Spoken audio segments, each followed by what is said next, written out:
Speaking English with Anna. Hello, English learners. Welcome back to Speak English with Anna, your favorite place to learn real, natural English and improve your confidence. I'm Anna. And I'm Mike. It is great to be here with you all again. Mike, I have to say, you look surprisingly energetic today. Usually you need at least 3 cups of coffee before we start recording, but today you are glowing. What happened? Did you win the lottery? No lottery win yet, unfortunately, but I did something very unusual for me this morning. I answered a message without overthinking it for 20 minutes. Wait, really? No overthinking? This is breaking news. I know, right? Usually when I have to send a message in English, I type it, then I delete it. Then I type it again, check the grammar, worry about the spelling, and delete it again. It's exhausting. Oh, I know that feeling. The type, delete dance. We want it to be perfect, so we don't send anything at all. Exactly. But this morning, I just pressed the record button, sent a short voice message, and thought, okay, done. Not perfect, but it's real. And honestly, it felt amazing.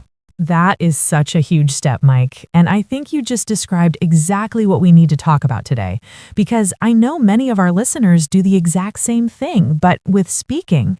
Yeah, I think so too. It's like they think, but they don't actually speak. Correct. Their head is full of sentences. They know the grammar, they know the vocabulary, but their mouth is on mute. That is a scary feeling. It's like having a full library in your head, but the door is locked. Ideally put. And that is really what we want to work on today. In this video, we are not talking about complex grammar rules or exam tricks. We are talking about that specific moment when your brain is busy, but your voice is quiet. I know that feeling so well. I sometimes wonder how many chances to practice speaking did I miss just because I was scared to make a mistake. We've all been there. So today's topic is stop thinking and start talking.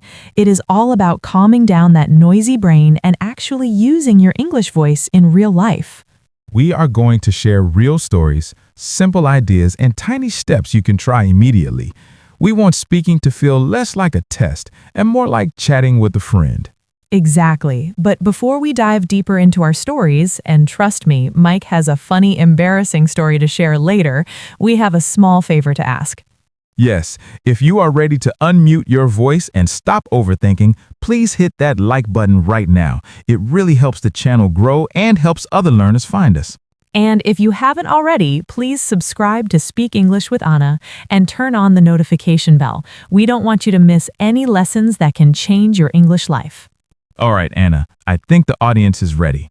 Let's talk about why our brains freeze up. Let's do it. So, Mike, let's get real for a moment. We talked about overthinking in general, but do you remember a specific time when you wanted to speak and your brain just shut down? Oh, yes. I remember it so clearly. It's actually kind of painful to think about, but funny now. Tell us. I'm sure everyone watching can relate. Okay, so a few years ago, I was traveling in another country. I went to this lovely little bakery. It smelled amazing. Fresh bread, sweet pastries. I was so hungry. That sounds dangerous already. The hunger makes it harder to think. Exactly. So while I was standing in line, I prepared my sentence. I was very serious about it. I practiced it in my head maybe 20 times.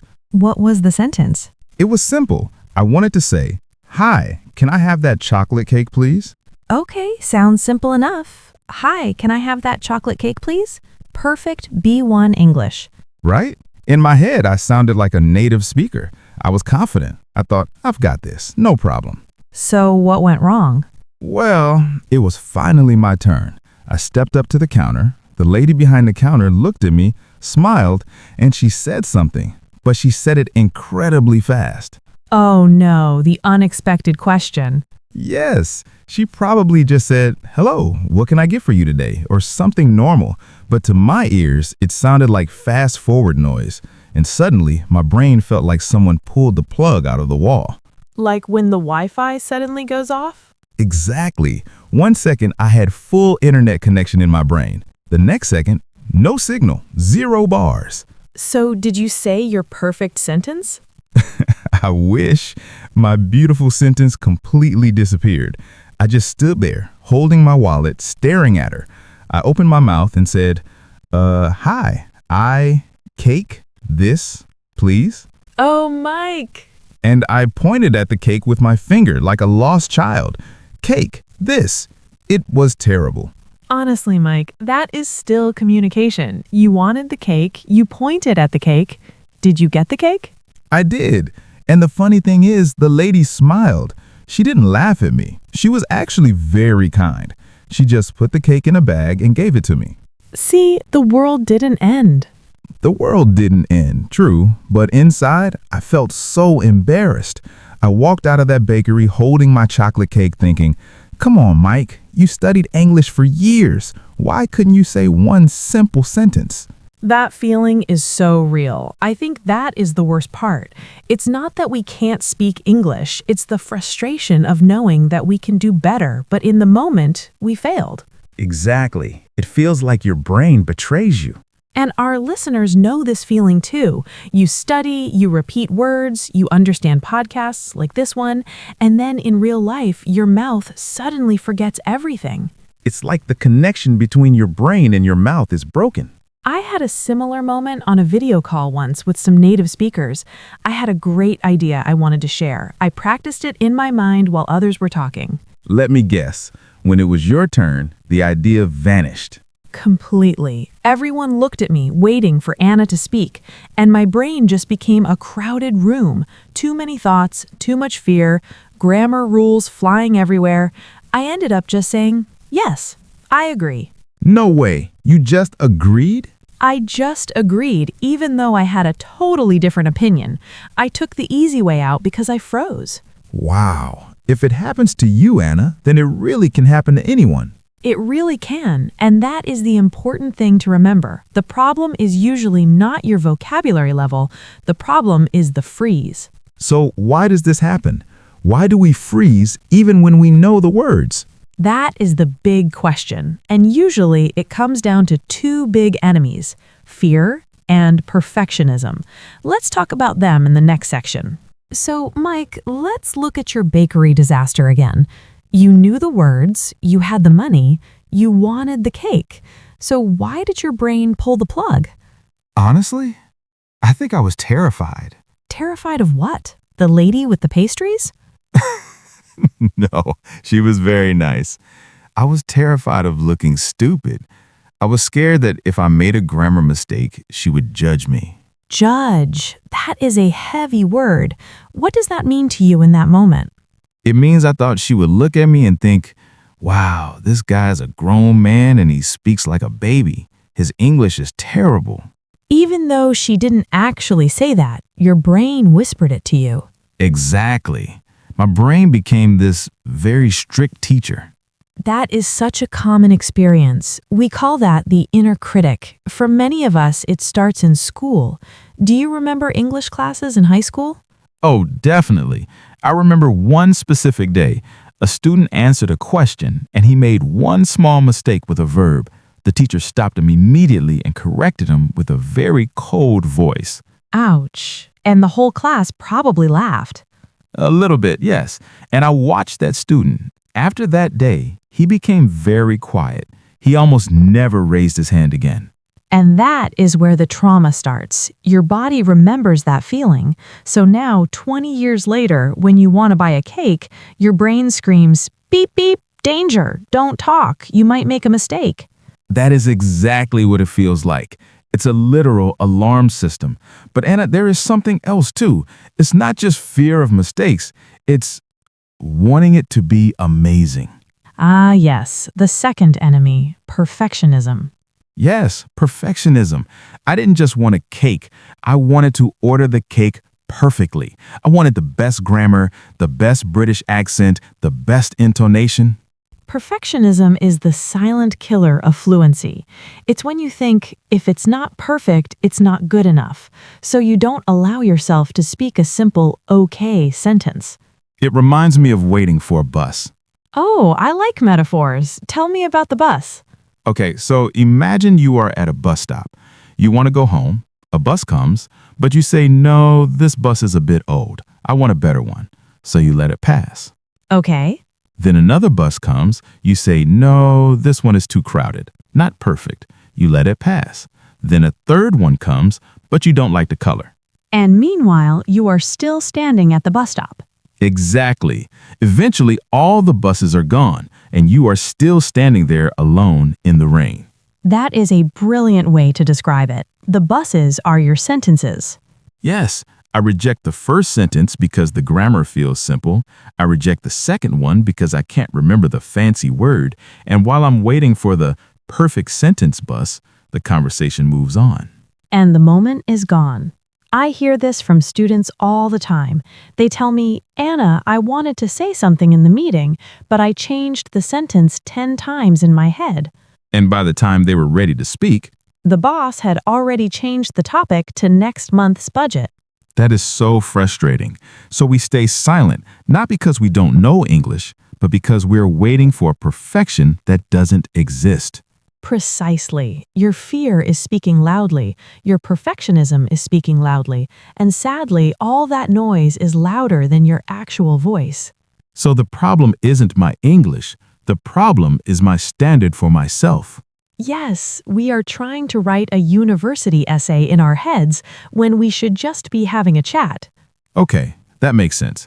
But Anna, knowing the problem is one thing. How do we fix it? How do I stop waiting for the perfect bus and just get on the first one? Well, the good news is we can train your brain to do this. We don't have to wait until the fear disappears forever, because, spoiler alert, the fear never completely disappears. It doesn't? No, but we can learn to speak with the fear. And I have 3 specific tools to help you do that. Are you ready to hear the first one? I am more than ready. Let's fix this. All right, let's get to work. Tool number 1. This is the most important rule for overcoming the freeze. Are you ready? I'm listening. What is it? Tool number 1 is use short, simple sentences instead of big speeches. That sounds almost too easy. It sounds easy, but it is actually hard for overthinkers. You see, Mike, the problem is that many learners try to talk like a textbook. They want long, beautiful, complex sentences because they think that makes them sound intelligent. I am definitely guilty of that. In my head, I want to sound like a professor or a news anchor. I don't want to sound like a beginner. Exactly. You want to impress people, but when you try to build a giant, complex sentence in your head, the construction work takes too long, and then you get stuck. Okay, let's test this. I would tell you a sentence that I often try to say in my head, the Professor Mike version. Okay, give me the Professor Mike sentence. Imagine I am in a job interview. I think, I have always been deeply interested in the possibility of improving my professional communication skills within a corporate environment. Wow, that is a mouthful. It is grammatically correct, but it is heavy. It's like carrying a heavy suitcase.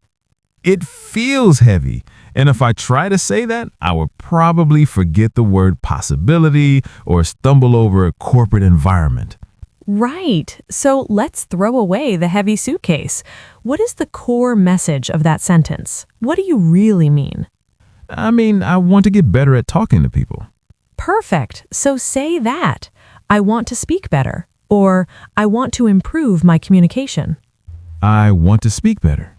How does that feel? It feels light, like I can just throw it out there without thinking. Exactly. Same idea, but zero pressure. You're not writing a university essay, Mike. You're talking to a human. Humans like simple. But Anna, isn't that baby English? I don't want to sound like a child. That is a common myth. Simple English is not baby English. Simple English is clear English. Even the smartest people in the world, like Steve Jobs or Elon Musk, they use very short, clear sentences when they speak. They don't say, I am currently in the process of conceptualizing a device. No, they say, we made a new phone. That is a really good point. We made a new phone. Simple, powerful. Let's try one more example. give me a feeling, something emotional. Okay, let's say I'm stressed. The overthinking Mike wants to say, recently I have been feeling quite overwhelmed due to the excessive amount of responsibilities I have been given at work. Oh my goodness, by the time you finish that sentence, I'm already asleep. It is long, right? It's exhausting. So, strip it down, cut the fat. What is the small version? Work is hard these days. Yes, or even simpler, I am so tired. I am so tired. See, when you say, I am so tired, I understand you immediately. I feel empathy for you. But when you give me the long speech, my brain has to work to understand you. So here's the rule for our listeners. When you feel stuck, ask yourself, what is the small version of this? What is the small version? I like that. If you can't find the word for exhausted or overwhelmed, just use tired.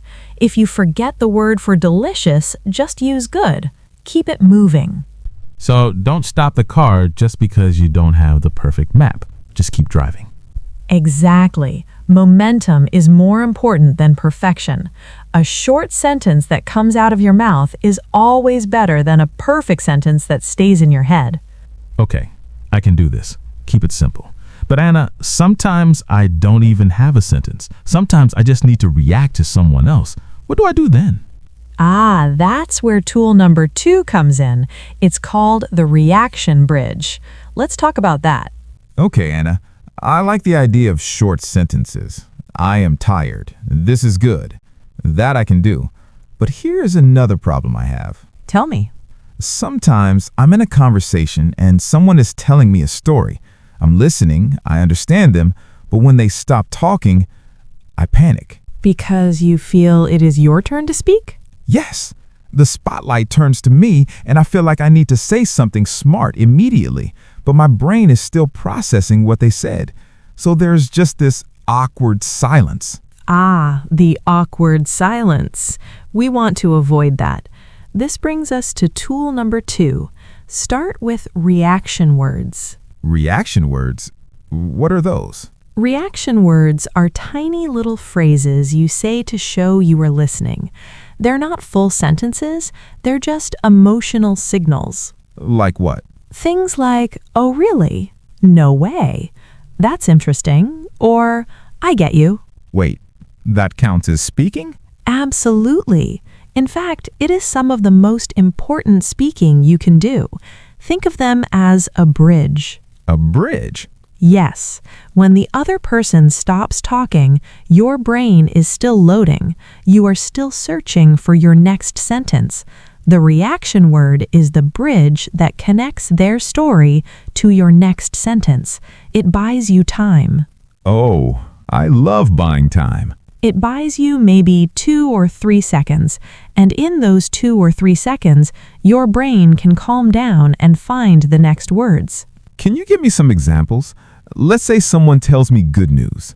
If it's good news, you say, that's nice, or wow, cool, or good for you. Okay, and if it's bad news, like, I lost my wallet. Then you say, oh no, or that's terrible, or I'm sorry. And if it's surprising news? No way, or really, or seriously? Seriously. I like that one. It makes me sound very involved. Exactly. These words make you sound fluent, even though you are saying very little. Let's try a demonstration. Mike, I want you to tell me about your job. Complain a little bit. Okay, complaining is easy. I will respond only using reaction words. I won't make any long sentences. Let's see if it feels like a real conversation. Go ahead. So, yesterday was a really long day at the office. Oh, really? Yeah, my boss came to my desk at 5 p.m. right when I was leaving. No way. Yes way. And he told me I had to finish this huge report before I went home. That's terrible. It was awful. I had to stay until 8 p.m. I was so hungry and tired. I get you. Thanks. It's just sometimes I feel like he doesn't respect my time. That's hard. Yeah, it is hard. But at least I finished it. Good for you. Thanks, Anna. Okay, cut. Mike, how did that feel? Wow, that felt totally normal. It felt like you were really listening to me. But did you notice I didn't add any new information? I just reflected your feelings. Oh, really? That's terrible. Good for you. And it worked perfectly. It kept the energy moving. Exactly. And notice the pattern. First, you use a reaction word. That stops the silence. Then, if you're ready, you can add a short sentence. Tool number 1. Oh, I see. So I can combine them. Yes, for example, oh really, that is difficult. Or, no way, I don't believe it. Perfect. Now you have a rhythm. Reaction first, then a small sentence. You're not freezing anymore, you're flowing. I love this. It takes so much pressure off my shoulders. I don't need a big speech. I just need a reaction. Right. But what if you're not just chatting? What if you're in a specific situation, like a restaurant or a meeting, and you need to ask for something? You can't just say, "Oh, really?" to a waiter. Here's your menu. Oh, really? Yeah, that doesn't work. So, we have short sentences and we have reaction words. Those are great for flowing conversation. But Mike, you asked a very good question earlier. What about specific situations? Right, like ordering food or asking for help or buying a train ticket. You can't just say, "Oh, really?" to the ticket seller. They will think you're crazy. Exactly. For these predictable situations, we use tool number 3, ready phrases. Ready phrases. That sounds like fast food. It is kind of like fast food. It's ready to go. You don't have to cook it. A ready phrase is a sentence that you practice so many times it becomes automatic. It's like muscle memory. Like the lyrics of a song? Yes, that is the perfect analogy. Mike, when you sing your favorite song in the shower, are you thinking about grammar? Are you thinking, is this verb past tense or present perfect? No way. I'm just singing. The words just fly out of my mouth. That is how we want these phrases to be. You memorize them as a whole chunk of sound. You don't build them word by word, you just press play. Okay, I like this. It saves battery power in the brain. So what are some essential ready phrases everyone should have? Let's start with the rescue phrases. These are for when you don't understand something. Instead of just freezing and looking panic-stricken, you can say, "Sorry, could you repeat that?" Sorry, could you repeat that? That is a lifesaver. Another good one, "Can I ask a quick question?" Can I ask a quick question? Or if you see a word you don't know, "What does this word mean?" These are simple, but if you have them ready, you don't feel scared to stop the conversation. Exactly. And then you have the daily life phrases. For example, in a cafe. You shouldn't be inventing a new sentence every time you want coffee. Just memorize, "Hi, can I get a coffee, please?" Hi, can I get a coffee, please? And I just changed the word coffee to sandwich or tea. Precisely. The structure is fixed. You just change the noun. It makes you feel safe because you know the sentence is correct. You don't have to worry about the grammar. I need to write these down. Rescue phrases and daily life phrases. You definitely should. Pick 5 phrases that you need in your life and repeat them until you can say them in your sleep. Okay, Anna, I have the tools. I have the short sentences, the reaction words, and the ready phrases. But I have a confession. What is it, Mike? I am still a little bit scared to use them with real people. What if I mess up? What if I forget my ready phrase? That is completely normal. The gap between learning and doing is scary. So we need a bridge. We need a place to practice where nobody is watching. We call this safe mode or low pressure practice. Low pressure. I like the sound of that. No exams? No exams, no teachers, no judgment, just you. So where do I find this magical place? You create it. The first way is narrate your life. Talk to yourself while you're doing normal things alone. Talk to myself. People might think I'm losing my mind. Do it when you're alone. For example, when you're cooking, you can say out loud, "Okay, now I'm cutting the onions. I'm crying because of the onions. Now I need the salt. Where is the salt?" Where is the salt? I can do that. It's like being the narrator of my own movie. Exactly. And because nobody is listening, you don't feel fear. But your mouth is moving, your vocal cords are working. You're connecting your brain to your mouth physically. That makes sense. It's like warming up before a football game. You don't just run onto the field, you stretch first. Right. Another great safe mode is using voice notes with a safe friend. A safe friend? Yes. Do you have a friend who is also learning English or a friend who is very kind? I have a few, yes. Ask them, hey, can I send you short voice messages in English to practice? Please don't correct me, just listen. Oh, that is a good rule. Don't correct me, because if they correct me every time, I will stop sending them. Exactly. The goal is fluency, not accuracy. You pick up your phone, record 10 seconds. Hey, I'm walking to the bus stop. It is raining today. And send. Done. It's quick, it's disposable, and if I hate the recording, I can delete it before I send it. True, but try not to delete it, just send it. Break the perfectionism habit. Okay. And if I don't have a safe friend, what if I'm totally alone? Then you have the oldest, best friend in the world, the mirror. The mirror. The friend who never lies but never laughs.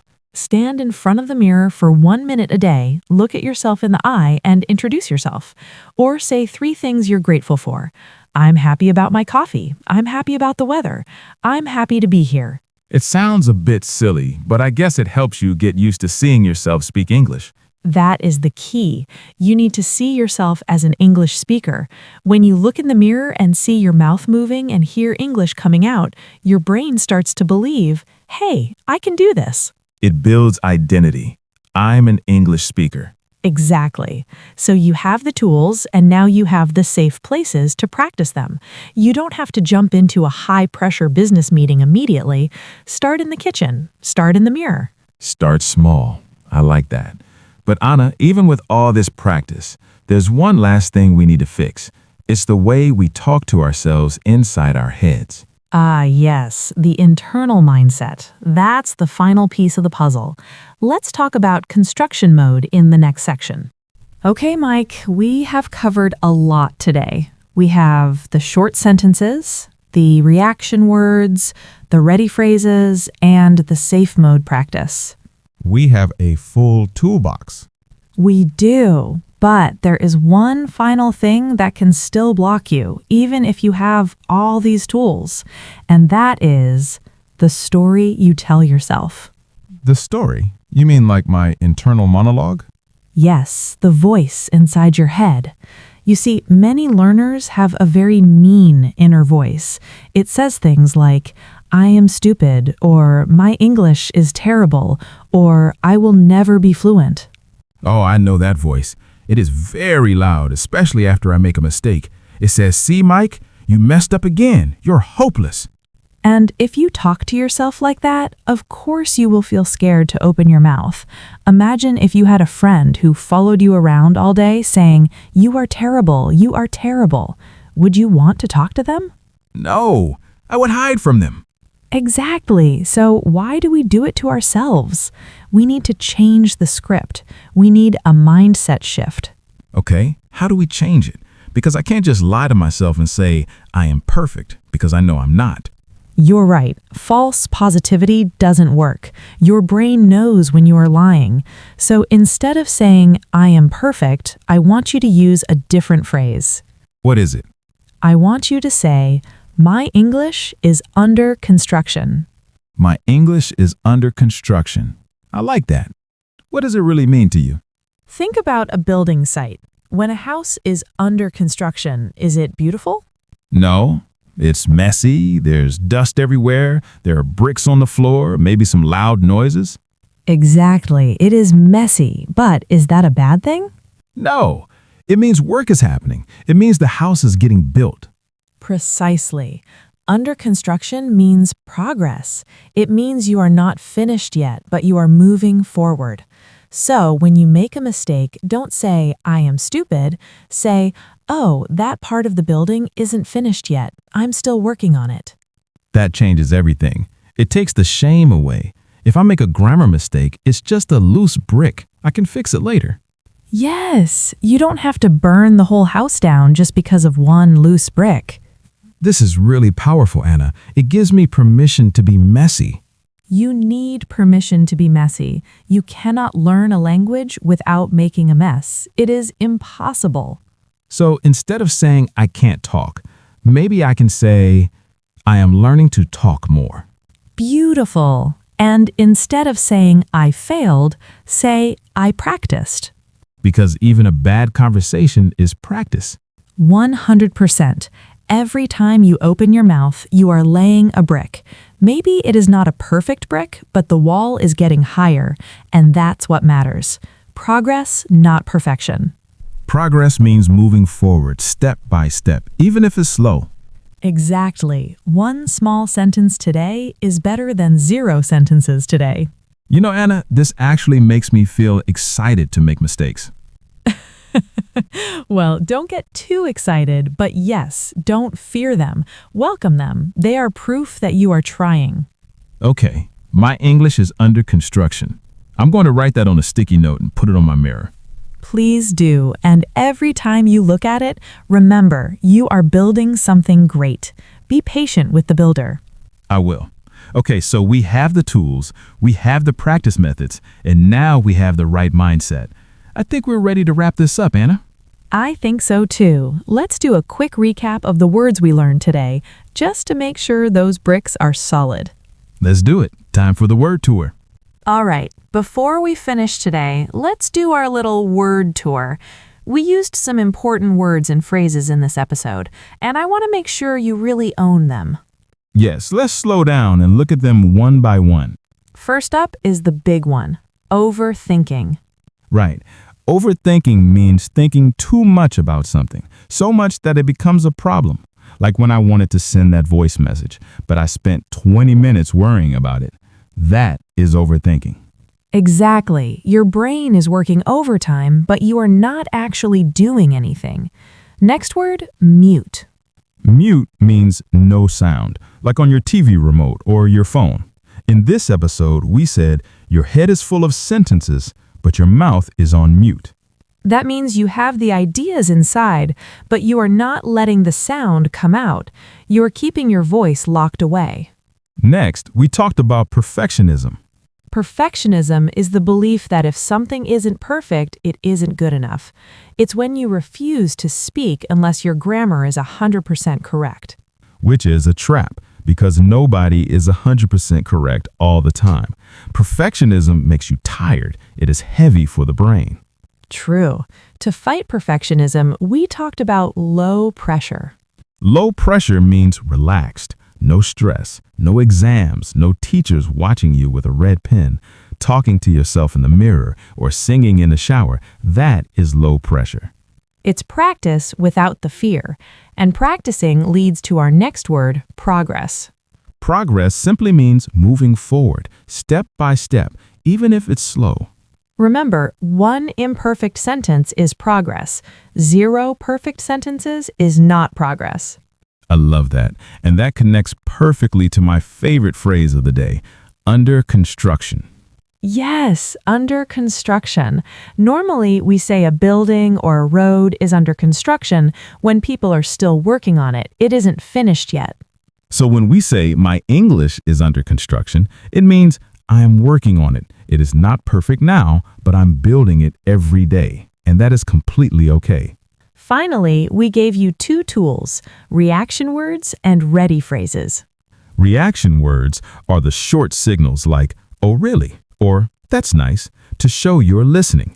And ready phrases are the sentences you memorize for specific situations like, could you repeat that? Or, can I get a coffee? Excellent recap, Mike. You were really listening today. I was taking notes. My English is under construction after all. I love it. Okay, English learners, now we have a tiny challenge for you. Yes, we don't want you to just watch this video and forget it. We want you to take action. In the comments below, we want you to write 1 sentence. Tell us, one situation where I overthink and stay quiet is... Maybe it's in meetings. Maybe it's when you meet new people. Maybe it's ordering food. Whatever it is, write it down. When you write it, you are facing the fear. You're not hiding from it anymore. And we will read your comments. We want to know your stories. It helps us understand that we are not alone in this. We're all learning together. Exactly. Thank you so much for spending this time with us today. We're really proud of you for listening, for thinking, and most of all, for trying. Remember, you don't have to fix everything in one day. One small sentence today is already a victory. Don't let overthinking mute your voice. Keep building, keep talking. Take care, keep going, and we will see you in the next episode. I'm Anna. And I'm Mike. Bye. Bye.